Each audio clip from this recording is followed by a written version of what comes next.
Hi everyone, it's Nick here. Hope you're all doing well. In this video, I am talking about how to heal with the law of attraction, how to overcome chronic pain with the law of attraction, how to shift medical conditions with the law of attraction. Now, this post is inspired by one of my collective members in the collective Facebook group who was asking about her physical condition and chronic pain, and this is such an important topic and something that so many people are after, then I figured I would do a video for YouTube for whoever was searching for this material. Keep in mind, I am not a medical professional. I have no medical professional background. I am simply sharing my life experience, my experiences working with clients, and my own beliefs. So take it with a grain of salt. If it feels good, awesome. If it doesn't feel right for you, then move right along. Again, this is not professional medical experience. So I have worked with clients in over 25 countries, a number of clients on physical conditions.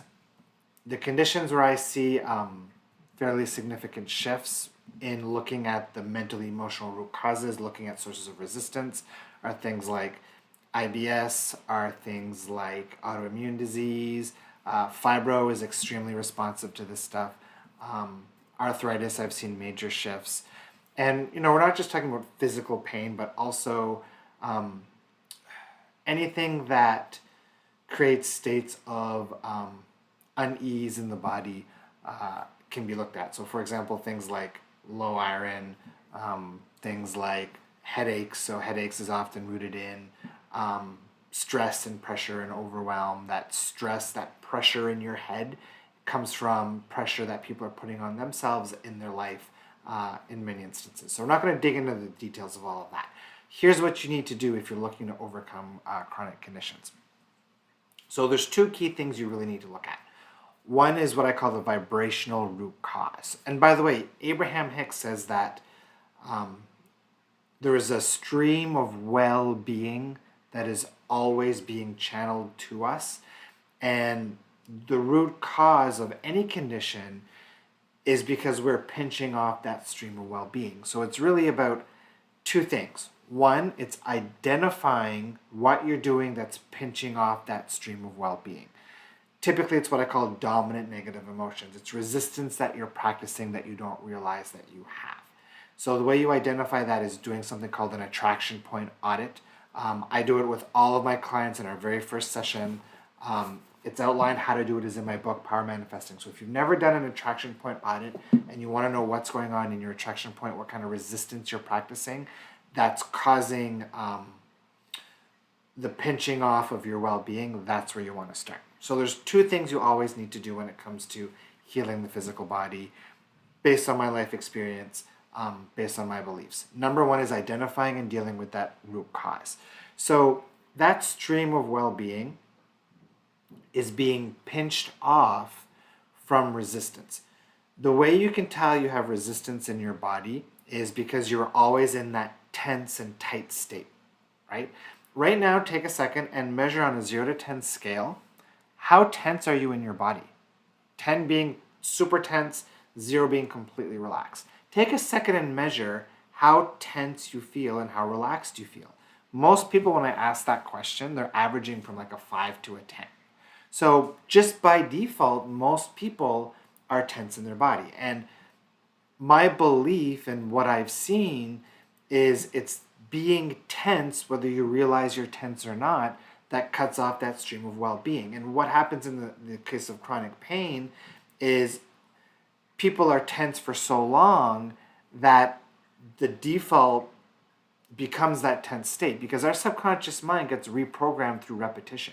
So if you're spending all of your time tense because you're on eggshells, you're expecting something to go wrong, then over time that becomes your new default. One of the questions I ask people is, when did your condition start? And what was going on at that time in your life, or the 3 months or 6 months before? Did you experience any major traumas, any major emotional events? And oftentimes the answer is yes. And that's a hint as to what that root cause could be and what the emotions involved that trigger you into that state of tension and resistance. So first, you don't have to know where it came from, but it's identifying what's there and then getting you out of the resistance, doing the clearing work so that you don't keep going back to that state. So step one is identifying the root cause and dealing with it, the mental emotional root cause. Now, once you've cleared that out, you need to deal with that default state of tension. So if you find yourself in that default state of tension, what I've given for a lot of my clients as homework is I've got a 5 to 6 minute, it's called Just Be, it's a relaxation meditation to relax and create ease in the cells of your body. So what I do is I get people to do that meditation every hour, every 2 hours, as often as they can. And once they complete that meditation, see how long they can stay in that relaxed state. So it's to retrain them, retrain their mind, retrain their body to make that relaxed state their new default. So those are the two things that you really want to look at, that you really want to explore. And that state of tension that I'm talking about, even if you don't experience physical illness or chronic pain, that state of tension is still keeping you out of the receiving mode. So it's not just impacting your physical body, but it's impacting your ability to manifest as a whole. A lot of people who have chronic pain or illness are constantly pushing against it. How do I fix it? How do I fix it? How do I fix it? How do I fix it? And that keeps you in the energy of the problem. What I recommend as a very first step is to take a step back from needing to fix anything, needing to solve anything, and for 2 weeks, for 4 weeks, make relaxation and relief your priority. So if putting on headphones and listening to some classical music and laying on the couch brings you relief, do that as much as you can. If meditating brings you relaxation relief, do that as much as you can. The very first step is getting you relaxed and in relief to get you so that you're starting to get in the receiving mode to tune into that stream of well-being. You're not going to go from 0 to 100% healthy overnight, or you likely won't. But my recommendation to you is stop trying to fix it, stop trying to solve it, stop trying to figure it out. Just take 2 weeks, just take 4 weeks to kick back and see if you can tune into that stream of well-being. So I hope this was useful for you. Again, I am not a medical professional. This is just my belief systems and what I've experienced in the shifts I've seen with my clients, many of which have overcome chronic conditions, including conditions said they were told that by doctors weren't possible to go away. So hope this was useful. Drop a comment. Let me know if this was useful for you. Let me know if you're going to make rest and relaxation relief a priority. If you have any questions, use the comments. I'd love to hear from you. And see y'all later. Bye for now.